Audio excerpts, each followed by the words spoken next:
He was the last one, he remembered, and he made a deal. A merciless panorama of a sun-scorched ranch, dust, dry grass, a crooked fence. The camera slowly pans to a lonely hut. Inside the hut, old man Eli sits at a table and slowly flicks through an old, worn photograph, a young woman and a boy. His shoulders shake with a silent cough. He looks out the dusty window at the dead land. In his eyes, tiredness, pain, and the memory of something green that was here long ago. He picks up his old coat, looks at it, but puts it back. It's not for that. A young cowboy buyer, Jack, rides up to the ranch on a clean horse. He takes off his hat, wipes the sweat from his forehead, and looks at the ground with a businesslike expression and obvious disappointment.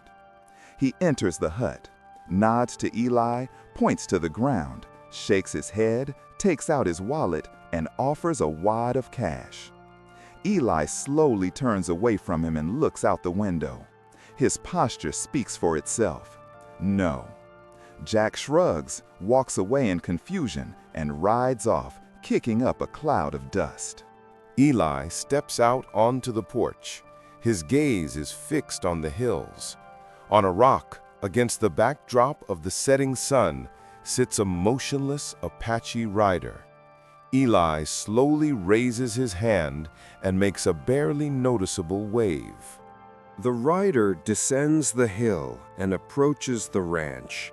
He is old, his face lined with wrinkles, but his posture exudes unyielding dignity. The two old men look at each other in silence. Their gaze is full of history and silent respect. Eli slowly takes a crumpled dollar bill out of his pocket. He hands it to the chief. The chief looks at the dollar, then at Eli, then at the ground around them. He understands. This is not a bargain. It is a request. The chief slowly, almost ritually, accepts the dollar bill. He clenches it in his fist. It is not payment. It is a symbol, a seal of the agreement. Eli points to his entire ranch, then places his palm over his heart and looks at the chief with pleading and hope. Take it back. The chief nods slowly and meaningfully. It is an oath. He turns his horse around and rides away without looking back. Night. Eli is sitting in a chair on the porch. He is wrapped in a poncho, looking at the stars. His breathing becomes slower and quieter. He closes his eyes. Complete silence descends, broken only by the whisper of the wind. The sky in the east begins to lighten. The first rays of the sun paint the horizon crimson. Sound. A quiet, growing rumble, more felt than heard. It is not the sound of footsteps, but the vibration of the earth. On the ridges of the hills, against the backdrop of a dazzling sunrise, horsemen appear one after another, dozens of them. They are motionless and silent. They are warriors. They slowly begin to descend, silently filling the valley. The horsemen surround the ranch in a tight but not hostile circle. The old chief dismounts and enters the house. He carries out the body of Elijah, carefully wrapped in a patterned blanket. Two warriors help lay him on a makeshift stretcher. Silent work begins. The warriors do not destroy, but dismantle. They carefully take down the fence, tear down the hut log by log, and fill in the well.